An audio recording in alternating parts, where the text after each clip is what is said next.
ஓம் சக்தி. ஓம் ஆதி பராசக்தி. என் அன்பு குழந்தையே, இப்பொழுது நீ இக்கட்டான சூழ்நிலையில் இருந்து கொண்டிருப்பது எனக்கு தெரியும். எந்த பக்கமும் காலடியை எடுத்து வைக்க முடியாத நிலையில் சிக்கிக் கொண்டிருக்கிறாய். எதையாவது செய்து இந்த சூழ்நிலையில் இருந்து விடுபட்டு விட வேண்டும் என்று துடித்து கொண்டிருக்கிறாய். ஆனால் என்ன செய்வதற்கும் உன்னுள் துணிவில்லை. செய்யலாமா வேண்டாமா என்று உன்னுள் நீயே கேள்வி கேட்டுக்கொண்டு தயங்கிக் கொண்டிருக்கிறாய். யாரிடம் சரியான யோசனை கேட்பதென்று நினைத்து குழம்பிக் கொண்டிருக்கிறாய். என் குழந்தையே, நீ யாரையும் தேடி போக வேண்டும். உன்னை தேடி உன் அம்மா வந்து விட்டேன். அத்தனை குழப்பங்களையும் தெளிவுபடுத்துகிறேன். பல நாட்களாக யோசித்து யோசித்து இப்பொழுது இதை செய்து விடலாமா என்று முடிவெடுத்திருக்கிறாய் அல்லவா? அது சரியான முடிவுதான். இந்த முயற்சியை தாராளமாக செய்யலாம். தயக்கமின்றி நாளையே செய்ய துவங்கு. இதில் ஒருபோதும் தவறு நேரிடாது. ஏனெனில் உன் அம்மா உன்னை என் கண் பார்வையிலேயே வைத்துள்ளேன். என்னிடத்தில் எப்பொழுதும் நம்பிக்கையையும் பொறுமையையும் வைத்துக்கொள். உன்னை ஒருபோதும் கைவிட மாட்டேன்.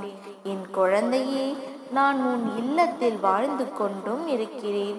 தாய் ஆமையானது தனது இளம் குட்டிகள் தன் அருகில் இருப்பினும், தன்னை விட்டு நீங்கி ஆற்றின் அக்கறையில் இருப்பினும் அதனை பேணி பாதுகாத்து வரும்.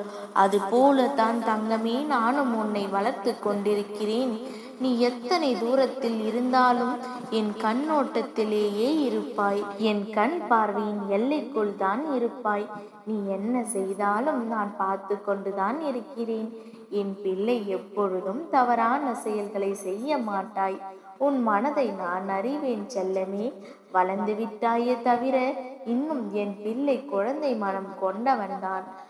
குழந்தை தத்தி தத்தி நடப்பது போலத்தான் நீயும் உன் வாழ்க்கையில் பயந்து பயந்து அடியெடுத்து வைக்கிறாய். உன்மேல் தவறு இல்லை குழந்தையே. நீ அத்தனை இன்னல்களை உன் வாழ்க்கையில் சந்தித்துள்ளாய். நீ என்ன செய்தாலும் அதில் குற்றங்களும் குறைகளும் கண்டுபிடிப்பவர் மத்தியில் வாழ்ந்து கொண்டிருக்கிறாய். அவர்களை கண்டு நீ ஒருபோதும் பயப்பட தேவையில்லை. ஒன்றை தெரிந்து கொள், உன்னிடம் இறைசக்தி இருக்கிறது. இறைசக்தி என்பது பிரம்மாண்டமான ஒளிவட்டம் இல்லை. திக்கு தெரியாமல் தவிக்கும் ஜீவனுக்கு யார் மூலமாவது உதவிக்கரம் நீட்டுவதுதான் இறை. இறை சக்தி என்பது பிரம்மாண்டமான ஒளி ஊட்டு. இறை சக்தி என்பது பிரம்மாண்டமான ஒளிவட்டம் இல்லை.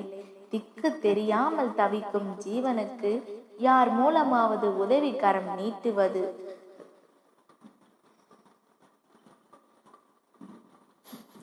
இறைசக்தி என்பது பிரம்மாண்டமான ஒளிவட்டம் இல்லை. திக்கு தெரியாமல் தவிக்கும் ஜீவனுக்கு யார் மூலமாவது உதவிக்கரம் நீட்டுவதுதான் இறை. ஆதரவற்ற உயிர்களுக்கு ஆதரவாக தோள் கொடுக்கும் சக்திதான் இறை. தாங்க முடியாத துயரத்தை பகிர்ந்து கொள்ள வந்து சேரும் உயிர்தான் இறை. இது மனித வடிவமாகவும் வரலாம், ஆத்ம சக்தியாகவும் வரலாம். உன்னுள் எழும் புத்துணர்வும் எண்ணங்களும் ஒருவித இறை சக்திதான். ஆட்டம் போட்டவனை அடக்குவதும் அடக்குபவனை ஆள வைப்பதும் அந்த இறை சக்தியே. இந்த உலகில் உண்மையை வாழ வைப்பதும் அன்பை பகிர வைப்பதும் இறை சக்தியே. இந்த இக்கட்டான சூழ்நிலையில் இருந்து விரைவில் நீ மீண்டு வருவாய். நிச்சயம் நான் வர வைப்பேன். எல்லாம் எதிர்மறை சூழ்நிலையிலும் ஜெயிப்பாய். பயப்படாதே.